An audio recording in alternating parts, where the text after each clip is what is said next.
for a candid conversation on the state of the nation and the direction of the politics of this country. Thank you so much, sir, for making time.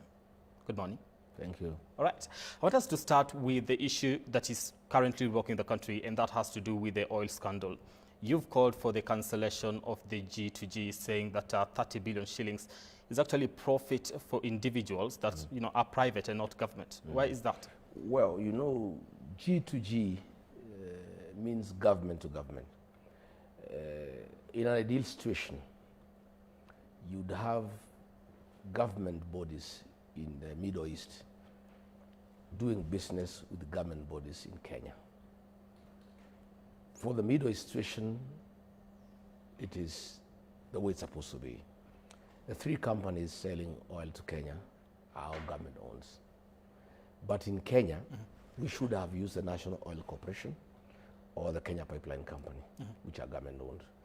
But instead, private companies were contracted to do G2G. These are profit-making companies. Ideally, if there were government bodies, they will not be making profit. So they are making profit. And that is what is adding to the cost of the fuel.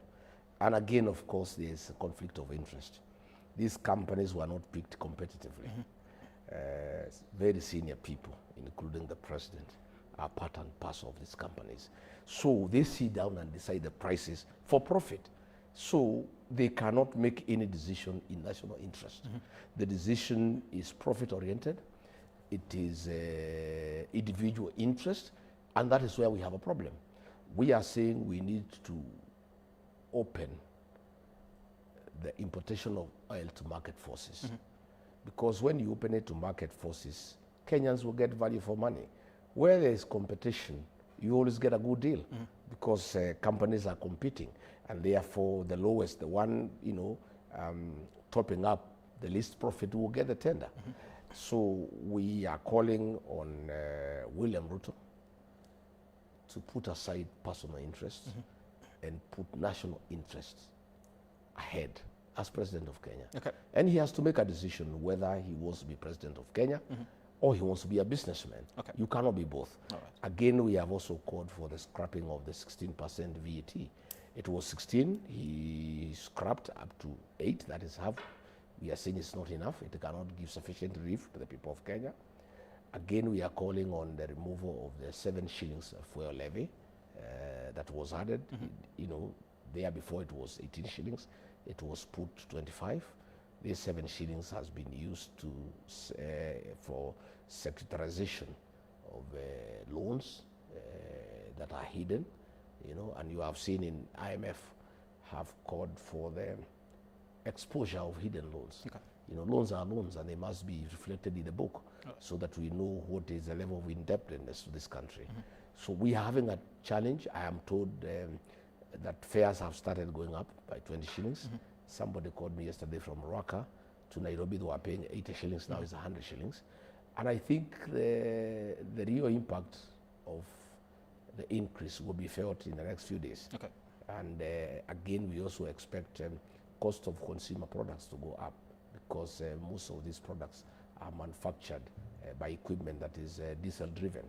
So it's a difficult situation for the country, but it is more complicated and untidy because of conflict of interest by the president and his cronies. Okay. If they had put national interest ahead of their personal interest, we will not be having the situation we are in. I'd like us to go back a little bit when we started this conversation of the G2G and how it came about.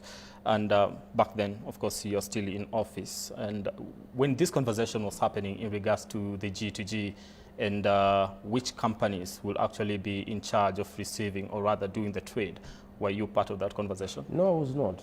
I have said repeatedly that the Ruto administration is a one-man show. Everybody else is a flower girl. And that is why I could not last long, because I was elected by the people. And I have a mind of my own, and I'm a very principled leader as well. And I could not be part and parcel of the praise and worship choir. When we came into office, William Ruto appointed a team of advisors led by David D. These are the people who make all the decisions with William Ruto. And most of the decisions are in his personal interest. but he hides under the team of advisors. Many a times, William Ruto would make a pronouncement, a policy pronouncement concerning a certain ministry, when the cabinet secretary is not even aware. And the matter has been discussed with him and the so-called advisors. So when this G2G came, it sounded a good idea on paper, but later on I learned, of course I was not brought in on board because I'm not part of it. He did not look me in to be part of the eating, the cookie jar. So I did not know exactly what the details until later is when I realized that it was not G2G, but G2R, government to Ruto. Okay. And there's nothing I could do about it. Most of these things, I raised concerns internally. I opposed them in cabinet committee. I opposed them in the main cabinet. I opposed many things on one-to-one meeting with the president. And he had very serious issues that I could dare All right. to even question what he's doing. Okay, so your critics have argued that the first shipment that came into the country, you received that shipment under this particular framework of G2G. Yeah. And the statement that you read was like, it was a good deal and a good framework for the country because it is going to help the economy and also strengthen the Kenyan shilling. That's the way it against the looks on dollar. paper. Okay. The way it was explained by William Ruto to us in cabinet. All right. I'd like to ask whether that particular term, was it coercion for you to read that particular statement, or was it in the first 1 year of our administration, I gave William Ruto the benefit of doubt. He had very high-sounding ideas and great things that sounded very attractive to me and to the people of Kenya. Bottom-up economic model, G2G, affordable housing. It sounded very nice the way he was explaining. He's very good in explaining narratives. And until Kenyans started interrogating those programs and policies, I started also listening to the people of Kenya. And I also started interrogating. The first 1 year, I was good and I was supporting whatever he was doing because I believed it was in the best interest of the country. I did not have an idea that all these things were personal things. It did not come to my attention at that time. So I was his principal assistant. So when he said, go and receive the oil in Mombasa, I did. And a speech was written for me and I very eloquently prosecuted his case because I believed him. Like many Kenyans did. I'm not the only one who believed him. Many Kenyans believed William Ruto. I cannot be blamed for having believed in him. Many of us, 7.2 million Kenyans, believed in William Ruto and what he was saying because he was saying what sounded good things. Okay. You know, that, he would lift those at the bottom of the pyramid to the peak of the pyramid. He would put money into people's pockets. He would bring financial inclusion through the Hustler Fund. You know, he would reduce the cost of gas to 300 shillings. He would give everybody a free gas cylinder. You know, he would give people diapers. He would make internet free. All these things were good things, you know. Human beings, and Rigathi Gachagua is one of them, like good things in life. I cannot be faulted for liking and loving good things of life. Everybody likes good things of life. So when you have a leader whom you trust and whom you support, and he promises good things, naturally you are very attracted to that leader and to support him in whatever he wants done so that it can succeed. It's only 1 year down the line, I realized the whole thing was a fraud. Okay. It was a con game. This was a fraudster. He was not a leader. All right. He was a businessman. Okay. And he had got an office to enrich himself and to capture the state and to own the whole Kenya. As we speak today, he is in every sector. He is in insurance, he is in hospitality, he is in banking, he is in oil, he is in entertainment. Even now he has gone into Matatu. The normal people's business now is in it. Right. It only took me 1 year to actually see that things are not adding up. It's not looking good. This man was deceptive. This man was a fraud. This was a con game. And 7.2 million Kenyans were conned with Rigathi Gachagua. So But Rigathi Gachagua had the latitude to say, no, I cannot partake. I cannot be part of this fraud. Right. I cannot continue this con game. Okay. And I started raising serious questions internally. until it reached a point I started raising them publicly. Would you say you are isolated in most cases when it comes to matters policy? Because if the G2G, you are not part of the I conversation. was not isolated. Nobody was part of it. William Ruto runs a one-man show. He even advises advisors on how to advise him. Nobody knows anything, but most of the people are not courageous enough to stand up and say no. That is where we have a problem. You know, I am different from others. I am that kind of person. During the Finance Bill 2024, I was the lone voice in cabinet saying, no, this is not tenable. This is not acceptable to the people of Kenya. I'm listening to the ground, and Kenyans are saying no. And if we insist, we shall be left with an egg on the face. It came to pass. I was the only member of the National Security Council who objected very strongly to abduction and killing of Gen Zs. I did it. As deputy president, I publicly called a press conference in Mombasa on the 26th of June, 2024, and admonished the president and government for killing young people and abducting them. I'm that kind of a person, but we are very few. You know, courageous men and women are very rare.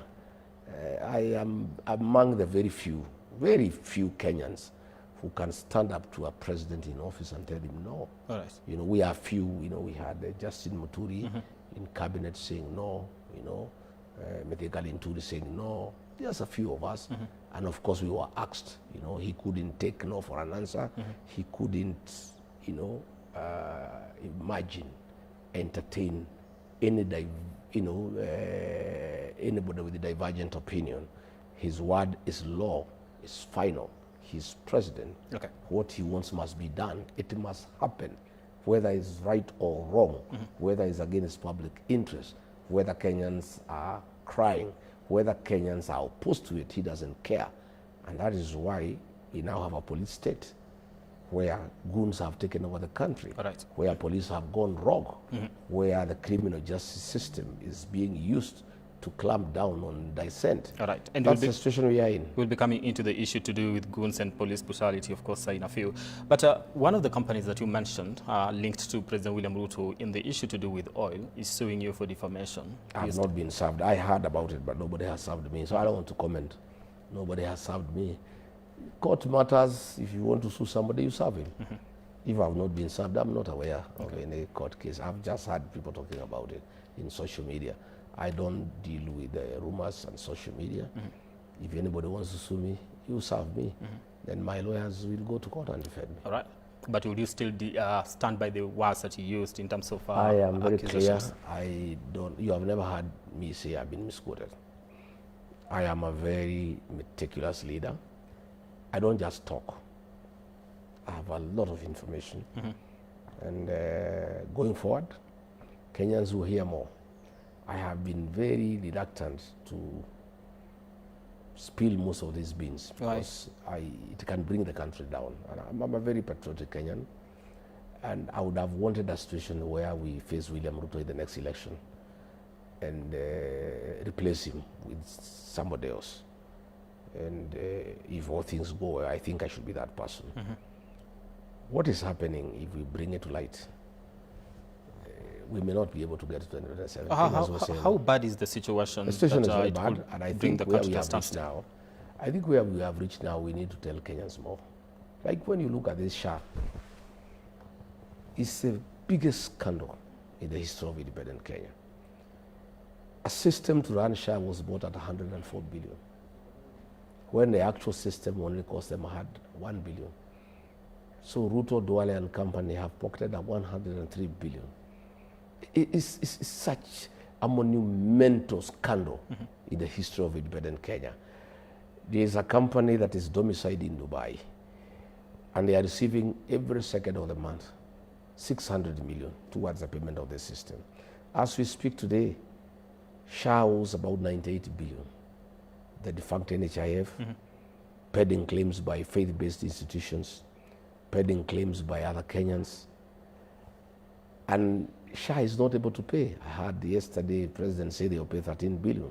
It's not enough. And I have said SHA will collapse within 6 months. We are now 1 month down the line. In fact, I have said SHA will have the greatest corporate loss since independence, bigger than KQ. And I have said the SHA has been in ICU. It's dead. It's a walking zombie. So do you it's say, just a question of time. Do you say it is the collapse of SHA is imminent? There's It's nothing imminent. that It's can be done? imminent because when you look at what is being collected and what is being stolen to pay towards that 103 billion, they cannot sustain paying the claims because they put 103 billion is what is being paid in installments. 600 million every second of the month. And these are companies owned by Akina Duale and others. And today we are saying, look at what has happened to the teachers. The teachers had a very good insurance cover by Minet. A teacher would get sick and walk into hospital, get treated. In an unfortunate event, one loses his life.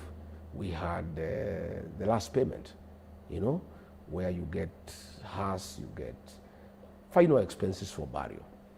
Under SHA, that is not possible. Today, they have capped what teachers can use to 1,200.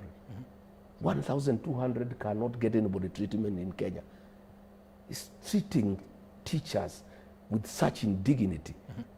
There is no doctor now who can take less than 3,000 as consultation fee. So when you cap the payment for teachers to 1,200, the teachers are in anguish. Many of them now have to top up from their pocket, yet they have an insurance cover. Many of them, when they die, they have to look for money. Yet they had a very good cover that was working well. And then Duale is saying that is doing very well. I want to tell Aden Duale, teachers are not UDA psychophants. These are very serious professionals. These are Kenyans who are serious stakeholders in this country. These are people who are educated, who are learned, who understand what is happening.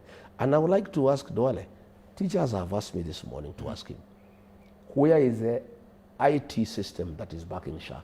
They would like to come and see. Because that system is in Dubai. All claims are sent in Dubai. That is why when the teachers go to hospital and they log in, the system is brought down and the teachers are stranded. And I want to talk to the teachers of Kenya. The teaching fraternity is a very important human resource for this country. They are the ones who take care of our young people. They are the ones who are responsible in building a capacity for running the economy of this country. People cannot treat teachers like trash. I want to tell the teachers they are 500,000 and the beneficiaries of the insurance cover goes beyond almost 2 million people. Their union leaders have been compromised, the ones in Kupet, the ones in NAT. That is when you saw them, 10,000 teachers were taken to State House and given 10,000 shillings each. Most of them were branch officials of the two trade union organizations. They were bribed with the 10,000 shillings. They accepted to commit to SHA. The teachers must say no. They must demand today, tomorrow, that teachers must exit SHA and go back to either Minet or any other company that can take care of their medical welfare. Otherwise, we are going to lose teachers. Teachers cannot teach with ease when they are not sure of what happens when they get sick, when their families get sick. But this thing of taking teachers for granted, I saw Duale last night saying how they have been taken care of, how happy they are, and teachers are saying we are not happy. 1,200, what can it pay? Which hospital is this that you can get even consultation for 1,200? The police had a beautiful scheme at the APA. They have been taken to SHA. Officers yesterday in Moranga told me they are in trouble. They don't know what to do. The police officers in this country are a very critical component of our security architecture. These are men and women in uniform who give their all to look after us and to make sure there is a good environment for peace and for stability and for investment. When the teachers, when the police are not sure of what will happen, we have a problem as a country. Okay, so what have the police told you as far as SHA is concerned? That SHA is not working. When they go, they don't get any services. They don't pay. They are forced to go to hospitals that they don't want. And they have to pay from their own pocket. And let me tell William Ruto, please don't have a police service that is unhappy. It's not good for the stability of the country. When the military is not happy, it's not good for the stability of the country. When security agencies are complaining to us and telling us to help them and telling us that they believe in one term because they are also suffering like other Kenyans, it's not good for the security of the country. Okay. Let them think and think through what to do about the police officers, Right. what to do about the teachers, and what to do about the rest of Kenyans All as right. well. Okay. The Cabinet Secretary you've mentioned him extensively here for health, that is Aden Duale, claims that the reason as to why you're attacking SHA is because you're being fed information by people whose hospitals he closed down. Is that where you're getting your information? Well, Duale can say anything, but I am a man of the ground. I come from the ground. I came from the ground yesterday. And what you need to do as a journalist, ask the teachers whether they are happy. Duale is saying they are happy, the teachers are saying they are not happy. Rigiji is saying the teachers are not happy. Then between me and Duale, you decide who is truthful. Ask the police whether they are happy. They will tell you SHA is not working. I have been to every meeting I asked, SHA is not working. So Duale is saying that hospitals are the ones talking to me. I have no time to talk to hospitals myself. I'm a very busy man. I am very busy doing political mobilization towards sending William Ruto home. Okay. I have no time to go and look for hospitals, but I talk to the people. I go to the ground every day. I do meetings, 3-4 meetings every day. And I ask, is SHA working? They say, no, it's not working. Okay. I have talked to teachers. They are up in arms. I have talked to police officers. They are up in arms. SHA is only working in the mind of William Ruto and Aden Duale. For the rest of Kenya, SHA is a scam. How would the situation be different if Rigathi Gachagua was to be president and the healthcare system was to be reformed? Would the situation be different? What would be the priority? The former CEO of NHIF, Geoffrey Mwangi, has told me in confidence that when he was there, they had come up with a proposal on how to do system upgrade to make NHIF more compliant and current at a cost of 800 million. And things will be working because NHIF was working. There were a few challenges here and there. They had come up with a proposal to upgrade the system at a cost of 800 million. We are good. Instead of availing 800 million to do system upgrade for NHIF, William Ruto scrapped it and did another system at a cost of 104 billion. That is not working. And it could not work because SHA was not meant to work. It was a conduit for corruption. It was a conduit to steal 104 billion. Nobody had an idea how it will work. The main objective, the motivation of William Ruto and his people was to steal 104 billion. And after they have stolen the money, the thing is almost collapsing because it was never meant to work because nobody put his mind through. They were just looking for a conduit on how to steal 104 billion. Okay. So if we form government and will form government, we'll go back to factory settings. Where did the rain begin to beat us? Look at NHIF. Where was it? What needed to be done to improve it? Involve the stakeholders. Talk to the doctors. Talk to the nurses. Talk to the paramedics. Talk to private hospitals. Talk to faith-based institutions. Talk to county governments. Talk to Kenyans. Listen to the agencies. Listen to everybody who has something to say. Be consultative and come up with a working health model, health financing model that can serve the people of Kenya. Would you scrap SHA for NHIF? SHA is a scam. It will have collapsed. You don't need to scrap it. I've told you it will collapse even before we get there. And I have told hospitals to be very careful. Because when SHA collapses, it may collapse very many hospitals. And my advice to hospitals is to demand all their money, the 98 billion that is owed. Duale says they'll pay 13. That is not enough. There is another 85 billion. All hospitals must demand immediately the payment of all outstanding claims so that when SHA collapses, our hospitals do not collapse with SHA. Because 98 billion can collapse many institutions and we'll be in trouble as a country. Number two, the hospitals must agree with SHA on upfront payment. SHA should be putting a deposit upfront so that if hospital X, the monthly claims are 1 billion, probably they should receive half of that as upfront payment. That way we are sure that if this monster, this reckless program of William Ruto called SHA that was meant to steal 104 billion collapses, our institutions do not collapse as well. because we need these institutions. They have been put up with billions of shillings over the years. They have developed capacity. They have medical records for our patients. We cannot afford a situation where our institutions can collapse together with the SHA. Okay. I want you to take you back a little bit on where we started. You gave a 7-day ultimatum as far as the fuel prices is concerned in the country. Does that still stand, despite what the government says are some of the alternatives, or rather, measures that it has put in place to be able to reduce the cost of fuel? We give a 7-day ultimatum. We now need to convene again and look at what has happened. What has happened is just a concession of 9 shillings. Nothing else has happened. All the other demands we made are still outstanding. So we'll be able to meet as principals of the United Alternative Government and review the situation and advise the people of Kenya what we think is the best way to deal with this situation.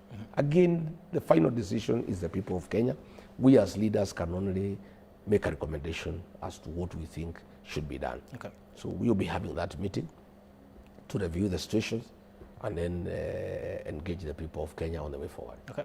Now that is on the side of the United Alternative Government, but however, the Gen Z and Kenyans at large had planned to protest tomorrow. What's your take on that?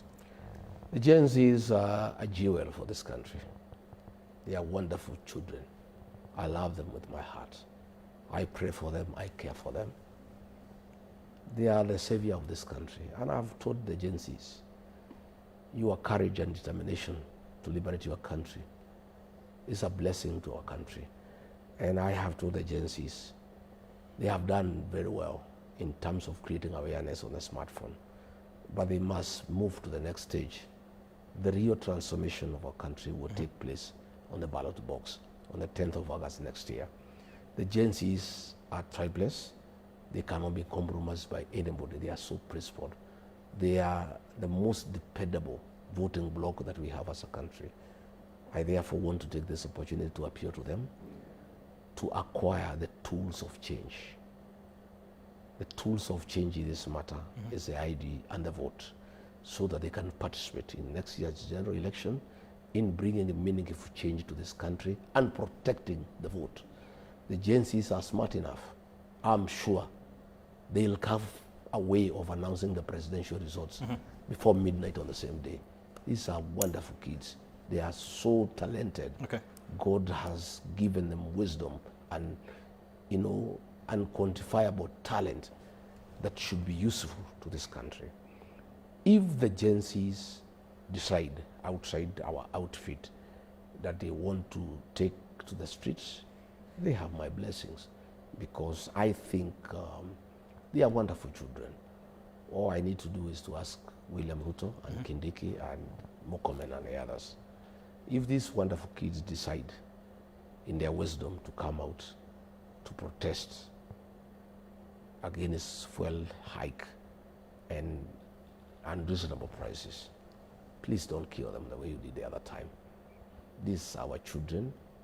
They have a right under the Constitution to express themselves and to express disgust and frustration by what the government is doing. Right. The government has no reason to kill them. William Ruto, Kindiki, and Murkomen, you have shed enough blood of young people. You still have Gen Z blood on your hands. Okay. And all the challenges you are facing in the country, you are being haunted by the blood of the Gen Zs. Right. Please, for whatever it takes, don't shed more blood of our young people. All right. Let these children be. Let them express themselves and go back home. And they move around with a smartphone, Okay. with water. Last time they came out, the police and Kimani Ichung'wah and Murkomen organized goons to beat them up, burn shops, loot shops. Please don't use that strategy again. All right. It did not work with the people of Kenya. They wanted to say that it's the opposition that is organizing goons to attack businesses. The goons who are being escorted by police, they were working together. I am sure if the Gen Zs come out, probably they are likely to use the same strategy, organize goons to go and beat up the young boys and girls, loot shops, destroy property. Please, let these children be. Allow them to express themselves in accordance with the laws of the land, All right. in conformity with our constitution that allows freedom of expression, that allows freedom for people to protest, to picket, and to do all those other liberties that are protected in the Bill of Rights and our very, very, very good constitution. All right. Good point to transition to the state of security in the country. The last time we sat down with you here, I asked whether, because you just started wearing protective gear and we are looking at the attacks that were actually, being leveled against you. Right now, would you say we have slid into anarchy, or we are slowing? We are headed to anarchy. When William Ruto sent policemen to Haiti to help the people of Haiti to contain and disband criminal gangs, little did we know that they had not gone there for that purpose. It is now crystal clear to all Kenyans that our police had gone to Haiti to benchmark, to learn how to work with goons and criminal gangs back at home. The goons that have been attacking us, they work together with police. In Kikuyu constituency, the goons were suppressed by citizens. It's the police that came to attack us. In police vehicles, using tear gas, using guns, using live ammunition. And the MP for the area had vowed we will not go there. And police stopped us. And we still went. It's the police who attacked us. Right. The attack in Wetima ICK Church was done by the police in broad daylight with police vehicles. The officers are known.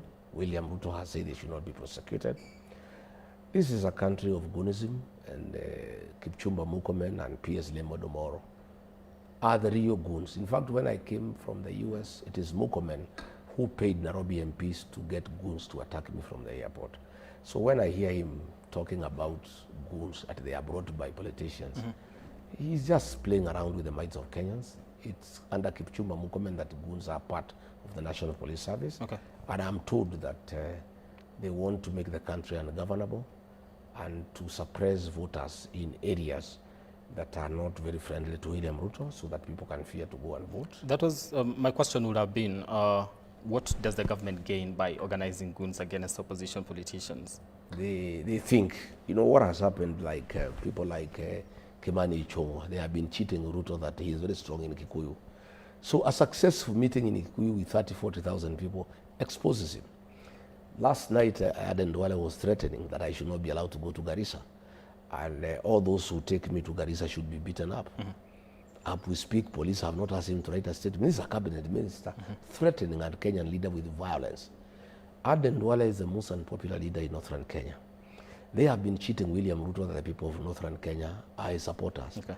He would not want us to go to Garissa because the truth will come out. Garissa people are one term. Mandera people are one term. Wajir people are one term.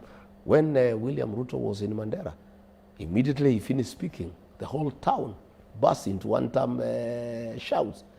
These people are concealing reality. They think that by stopping us going to meetings in Garissa, they can continue cheating William Ruto that he is popular and continue eating from him. Would you go to Garissa? That's why Kimani Ichung'wah doesn't want us to go to Kikuyu. They are living a lie. They don't want him to know the truth. And he also doesn't want to know the truth because he wants to be told what he wants to hear. So are you going to Garissa? We will go to Garissa. I want to say for the record, Aden Duale, ask your sister, your friend Susan Keka and her husband. She had vowed that we shall not go to Nakuru. We were there for 3 days. We stormed that town with thousands of Nakuru people. Had a beautiful meeting. Ask your friend Kimani Ichung'wah, he had vowed that we shall not go to Kikuyu. In the hail of bullets and tear gas, I addressed 30,000 Kenyans in Kikuyu. We'll go to every part of Kenya. The people of Garissa will meet us at the bridge, the Garissa bridge, where you said we should not be allowed to go there. Our young people, the Gen Zs, have called me to give them a date. As soon as I come back from the United Kingdom, I'll announce a date for the meeting in Garissa. We will write to the Inspector General of Police to ask him to provide security. Okay. We will attach the clips, translated. He was speaking in Kisomali, in front of the President, the Commander-in-Chief of the Armed Forces, threatening violence when the President is there. And when the President rose to speak, he said nothing. Because the President is part of that violence. He is part of that scheme. of selling fear to the people of Kenya. We are not only going to Garissa, we'll go to Mandera, we'll go to Wajir, we'll go to Marsabit, we'll go to Isiolo, we'll go to every part of this country and liberate Kenya. And by them trying to stop us, it will only light the flame of freedom and liberation in that part of Kenya. Okay. And for a long period, the people of northern Kenya have been stifled from getting information. There is no development going in northern Kenya. Since the advent of devolution, over 1 trillion shillings have been expended in that part of Kenya, but there's nothing to show for it. There are no schools, there are no roads, there's no electricity, there's nothing. The MPs, the governors, they live in Nairobi, the MCAs. In fact, when William Ruto was there, he left with the MPs from Mandera and came back with them. They live in Nairobi. They put up malls, they put up flats. All the money for the development of northern Kenya has been stolen. Okay. And William Ruto was saying that it has been like that since independence. It is under your watch that you are allowing these leaders to steal from the people of northern Kenya. Okay. Why Aden Duale would like to stop us from going to Garissa and Wajir and Mandela?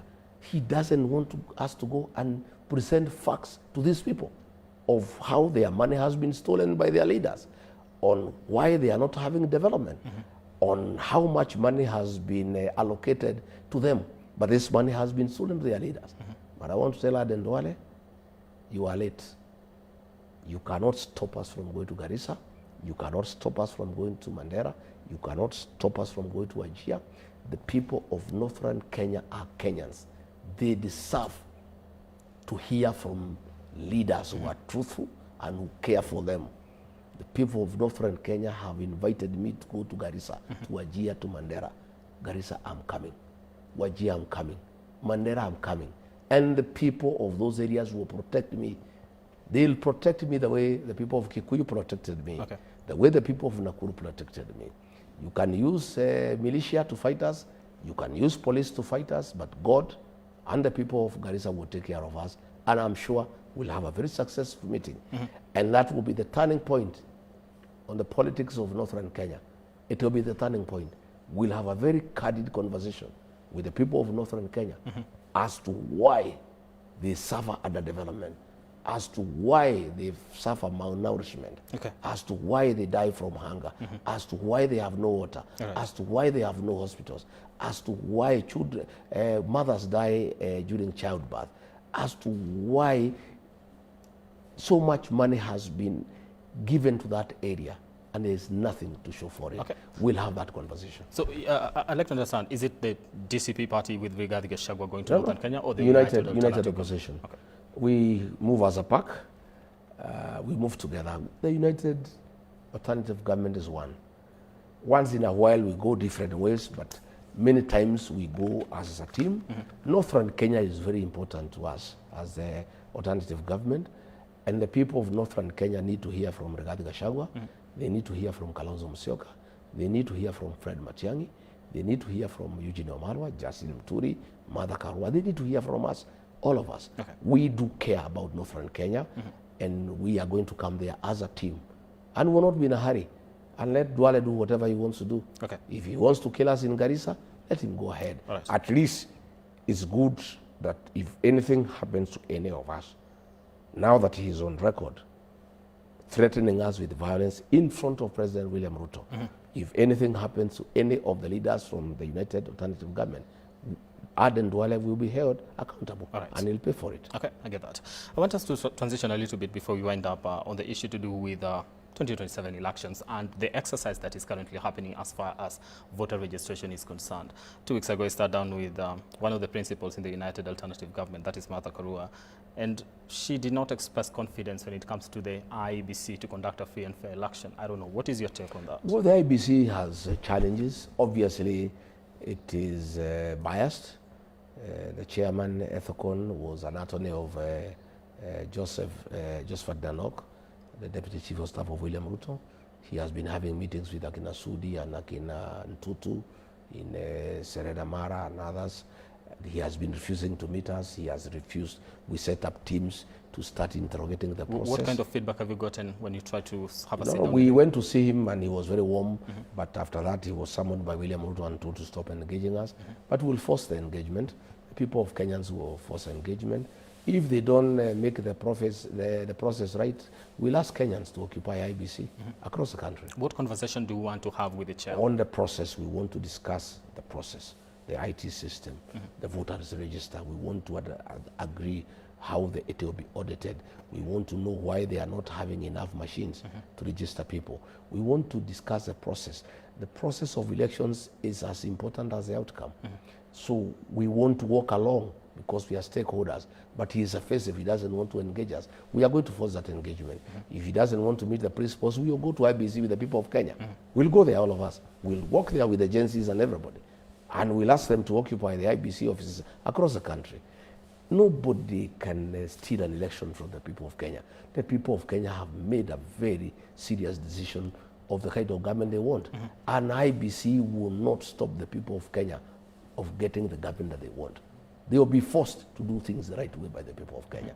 So let them, we are going to write, we have written to them, we have asked for a date to go and meet them. If they don't, we'll go there with the people of Kenya. Okay. Yeah. You will have a conversation, of course. However, right now, do they give you the confidence that they can actually do a free and fair election if elections were to be held today? Let me assure the people of Kenya that it is very difficult to steal an election. When election rules were changed that votes are counted at the polling station, it became almost impossible to actually steal an election. What we need to do is invest a lot in quality agents to make sure there is no monkey business. But we'll work on the process. I'm sure it's doable. Whatever hiccups are here, there, and there, we'll force them through because Kenyans must have a credible election. Kenyans must have a free and fair election. Okay. And it's not a favor by IBC, it's a right, it's in the Constitution. We'll engage IBC, and if push comes to shove, and they are unwilling to engage us as principals of the alternative government, we'll enlist the support of the people of Kenya in forcing them to have a conversation with us. All right. In forcing them to have a conversation with you, of course. I want to look at the zoning conversation that is happening across the country. You are part of a coalition or united alternative government that has so many political parties within that. Do you engage in a conversation where you would actually consider zoning so that one party gets to clinch a particular seat? I don't believe in it. DCP will have candidates across the country, 47 counties, 290 constituencies, 1,450 wards across the country. But in major town centers like Nairobi, where the political dynamics are quite complicated in terms of regional and ethnic composition and party loyalties, obviously there is a need to avoid friendly fire. So I believe I'm willing to have conversation with the fellow principals around Nairobi and Mombasa. I'm willing to have conversation around Nairobi and Mombasa. Again, between parties that are working together. For example, I have a very good relationship with Wiper. We would have some concessions, but on a friendly basis. No coercion, no rules, nothing. Not the kind of thing we are having between UDA and ODM with threatening this and that. That's not a very healthy political marriage because it's based on deception. William Ruto is calling ODM, and I warned them that he will destroy ODM, and he has succeeded. ODM was a strong political party. They will be lucky to get 20 seats across the country because William Ruto has destroyed ODM. That's a conversation for another Lucky day. to get 20 seats across the country. Yeah. That is MP seats. Yeah, because like you see in Western Kenya, he has enticed through monetary benefits MPs from ODM to move to UDA. He is doing the same in the Coast region, and that was predominantly, an ODM zone. Okay. In Nyanza, he has put parallel candidates at the UDA through PS Raymond Omolo, who is having a lot of money, and he is sponsoring candidates against Raila's MPs. There are MPs who stood with Raila for all the years, and Raymond Omolo, sent by Ruto, has recruited opponents of those MPs, and they have serious money from the state. Again, Raymond Omolo has developed a very serious capacity for goonism in Nyanza. Those are the goons that will be utilized to make sure that the original ODM characters are nowhere. And that is what will happen. They are trying to say this and that, but that is the truth. They have been outfoxed. Ruto has cornered them. You know, he tried to do the same with the mountain, to divide the mountain. I refused. I was very firm. That's why he has a lot of problems with me. He wanted to divide Mount Kenya east and west. I said no. Okay. It cannot happen. He wanted to use Akina Ichung'wa to make Kiambu out of the mountain. I said no. The mountain is one. We'll have one basket, one vote. But he has succeeded in dividing ODM, and actually he has made now ODM a Luo party. You know, he has made sure that the coast is gone, western is gone. He has made now ODM a Luo party, and even within that Luo party, he has brought UDA to undermine, the original ODM characters. That was the That strategy. is William Ruto. That is a divisive character, divide and rule. I've seen a very useful headline in the People, whether divide or rule, whether it's real or it's an illusion. It is an illusion in the mountain, it's real in the ODM. He'll succeed in some areas like ours he will not succeed. Because as we know him, you know, we have had the benefit to know him. The Luo people do not know him. They just saw him the other day. So just the same way he conned us, he's conning them. And already they are fallen victim. They cannot recover. He has destroyed the ODM irreparably. It cannot be salvaged. But for the mountain, he wanted to divide the mountain vote to make it useless, to make it less potent, to make us less irrelevant in the national political equation. But I, with the support of a few leaders and the residents of the mountain, the Meru, the Embu, and the Kikuyu, we have stood together as a people. And we have said nobody can divide the mountain. We will go to this election as one. And we'll have a vote in one basket. Okay. Talking about the division that was attempted on the Mount Kenya people. Yesterday you said Kindiki has been reaching out to you in regards to forgiveness. Who is he sending? Well, I don't want to expose his emissaries because the state will go for them. But I said two, but I have added one more. Dividing the mountain, I cannot forgive him. I am very, very, very, very angry with anybody who tries to divide the mountain, because our unity is our strength, is our future, it's our relevance. Without a united mountain, we are nobody in this country. So anybody who tries to divide the mountain is an existential threat to our very existence as a people. So anybody who tries to do that will meet my wrath. And that's why I am on Kindiki, because he's the one, and CS Ruto has been using to try to divide Mount Kenya east and west. I cannot allow him. He has been using Kimani Ichung'wa to try to remove Kiambu from the mountain. I cannot allow him. I must go for those characters. I must make sure, as the leader of the region who is accepted by the people and was elected by the people, make sure that I retain our relevance in the national political discourse. When you say I retain our strength. I retain our influence. And that influence, that relevance is hinged on our unity as a region. We are only useful to other Kenyans politically, in terms of political engagement, in terms of coalition building, when we are one, when we are united as one bloc. Let me talk about your presidency as I wind up, and I'm totally out of time here.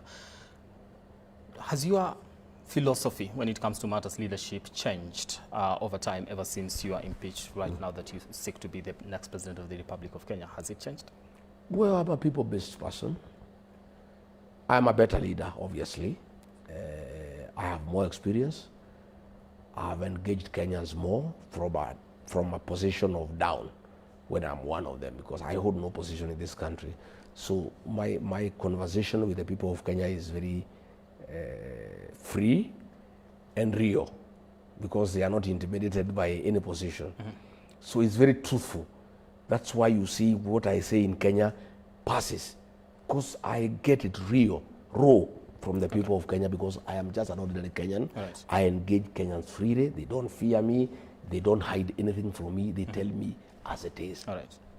This impeachment has made me a better Kenyan. It has given me an opportunity to benefit from the wisdom of Kenyans, to interact with Kenyans freely, and to hear exactly what the people of Kenya want. And that impeachment, we are in court on 27th 28th and 29th. I went to the High Court to challenge the petition that it was unlawful, it was unconstitutional, and I would like it to be expurged and I be compensated, because I don't want to go back to office. Right. Ordinarily, I should have fought for the impeachment to be discharged, and then I can be reinstated in office. But I have no intention to go back to office because I cannot work with William Ruto. He's too much of a dictator. He has ruined the country. He's a one-man show, and I would not like to be part of the ruin of the Kenyan nation and the economic hardships Kenyans are going through. He's also quite deceptive. He's not truthful. Okay. It's not anybody you can work with. Right. So I'll be in court on the 27th, 28th, and 29th. Is when the judges have said 3 days to hear me. My lawyers are prepared well, and I'm very hopeful. I'm very hopeful that the courts will find that the process and was unconstitutional. The accusations were frivolous, and they had nothing to do with undermining the Constitution. It is William Ruto who had a problem with me, and he obtained the impeachment through fraud, through bribery and coercion. So I am hopeful, but it doesn't matter to me. By the way, the outcome of that process in court is neither here nor there, because the fact that I'm at home impeached has not stopped me from being a Kenyan leader. Was an impeachment a blessing in disguise for you? My meetings are most attended. They are organic. I paid nobody. Kenyans listen to me. They treat me as their leader, irrespective of having been impeached. But Kenyans, there are several types of leaders. If you study leadership, you have what you call traditional leadership. Those are the Wazes. You have charismatic leadership, the one of Jomo Kenyatta. You have positional leadership, the one of Kindiki. He is a leader because he has a position. But you have functional leadership, the one of Rigathi Gachagua. I'm a functional leader. I hold no position in Kenya, but I'm a very serious leader in this country. Would you say there is a very big difference between being in power and having power. So you have there are power. people who are in power, but they have no power. For them to address a meeting, they have to pay people. If you have to pay people because they cannot listen to you without paying, you have no power. I hear Oburu is crying, he wants power. Now he has changed tact, now he is asking for respect. He cannot get power when Kenyans are suffering because of fuel increase, and he is eating with Ruto. How can he get power? Power comes from the people. Having a position is nothing. I feel like Kindiki has a position, but he cannot address any meeting in the country without paying. William Ruto today is president. He cannot address a single meeting in this country without paying people. Rigiji is here, he has no position. He's just an ordinary citizen. Wherever he goes, thousands of Kenyans listening to him. That is what is called being powerful. So you are powerful. Would you say your impeachment was a blessing in disguise? It was a blessing in disguise because I don't know where I would be sitting. Kenyans would have killed me now. People back home would have burned my house. I mean, what is happening is unacceptable. I am happy that I'm not part of this administration. All right. Thank you so much, Honorable Rigathi Gachagua, for your time. Much appreciated. All right. That does it for us here on Poly Talks. Do have yourselves a lovely day. Let's do this again when God says we do. My name is Brian Amoy. Thank you.